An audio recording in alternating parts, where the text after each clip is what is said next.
and its summer heat has always been an issue. Climate change, however, last summer brought the hottest summer in the Northern Hemisphere in recorded history.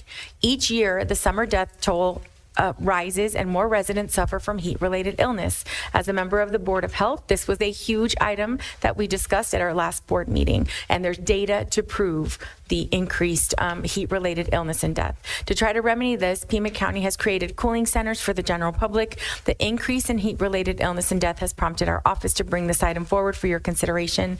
The time is now for us to act to protect our workers who toll in this increasing heat from all of the effects of this heat-related illness. We need specific plans for protecting those who must work outdoors or in our buildings or enclosures lacking adequate cooling.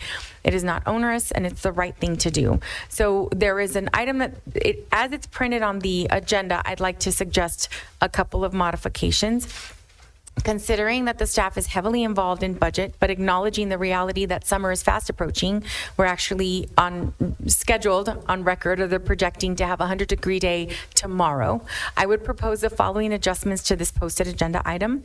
Develop requirements for county departments to bring back to the Board of Supervisors by the June 4th meeting a plan for protecting employees from heat-related issues as delineated in a March 26, 2024 City of Phoenix Heat Ordinance applying to external contractors.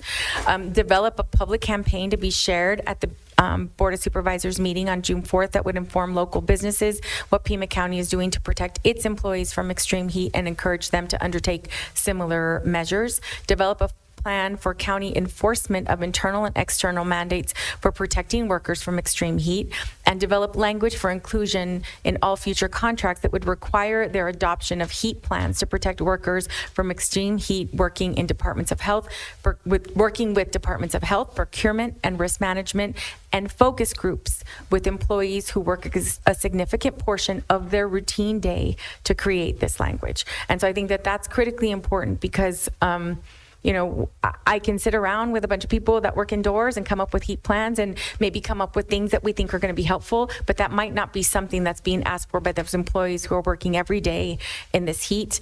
Some of the things that I am hoping maybe will come out based on the conversations that I've had with employees is a plan to include quarterly access to on-site medical staff to do skin cancer checks, clothing with UV protections, hats, gloves, portable shading, and many of our employees are purchasing these things on their own, and I think that that's important. And also to ask them what they think would be helpful.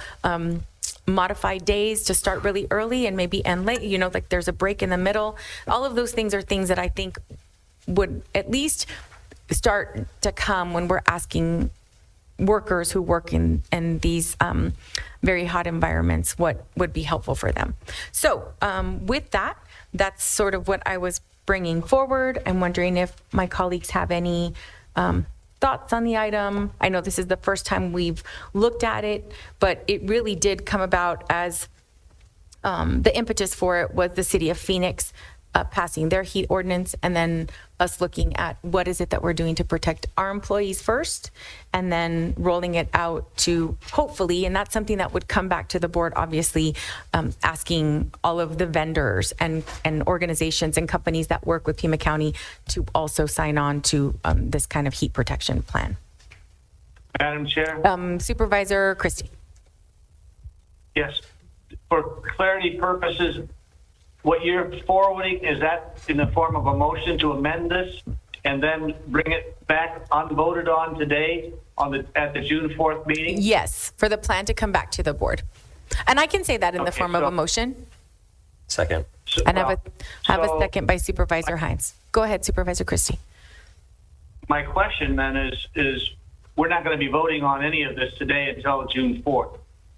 Well, we're voting to really direct staff to bring all of this information back on June 4th, and there's a lot of moving parts here, so I did want to do it as a way of formal direction with a vote, which is discretion. We can do that or not, but is that then approving what we have before us now? That yes, it would be approving what I just read. Okay. As amended. Well, I have a number of issues with this. First of all, when we discussed this at the last board meeting, we received assurances from the county administrator that we would not act in haste and that we would take our time to make sure that the county did not make the same kind of mandates and incursions into the private sector or even employee sector without taking time so it didn't replicate the hasty actions that the board took during COVID. And now the ink was hardly dry on this resolution at the next meeting. And within days, Madam Chair, you had this all planned to go to the next board meeting. This is about as hasty as you can get. So I wonder what happened to the pledge that there be no hasty actions. Also, a lot of this is going to be implemented before the board has voted on by the next meeting of June 4th. I think that's lacking in the transparency that everybody's so concerned about with the public. And there's another couple of illegal issues here. First of all, in the packet, relating to this agenda item, we're referenced the City of Phoenix ordinance. I have yet to see the City of Phoenix ordinance. How can we vote on something, and how can the public have any knowledge of what we're voting on without the replication that's being utilized by the City of Phoenix that we want Pima County to do? I have no idea what the ordinance says in the City of Phoenix, and we can't expect the residents of Pima County to wade through all the materials to look up the City of Phoenix ordinance, and that should have been included so we have an idea what you're trying to replicate everything on, and we don't have that. So I would suggest that we continue this until we get a copy of the City of Phoenix ordinance so we know what we're talking about. And then I think there's a legal question that Mr. Brown might want to address that I would think would be necessary before we voted on anything. And that is there a problem with a county replicating a city's ordinance? Can that be done? And secondly, why didn't we go to Maricopa County's ordinance? We went to a City of Phoenix ordinance. So I don't see the connection there, and I don't think we see apples for apples, and it's lacking in transparency. So my overall question is, how do we look at this situation without having the ordinance we don't have? It's not right. Secondly, this is how things develop, like a lot of things in Pima County. First, we start with county employees, putting them under these mandates and putting how they are to react to heat and the likes. We start with the county employees.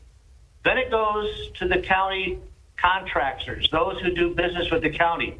We tell them they can't do business until they adapt to this heat ordinance.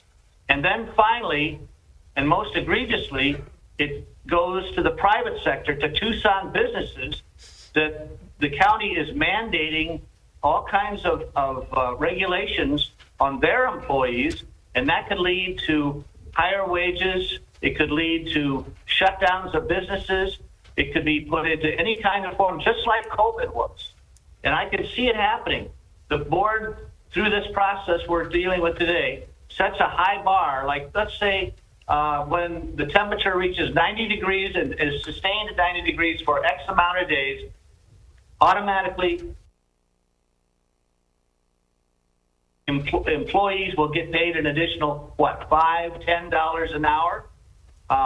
This is going to be a very difficult situation for businesses to have to adapt to.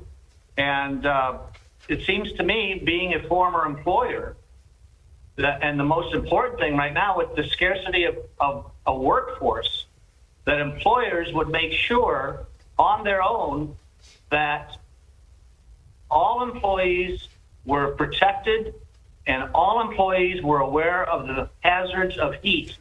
We don't need a government regulation, a county resolution to tell employers how to treat their own employees. Employers are having a difficult time filling positions, and they want to make sure that they have a healthy, stable workforce.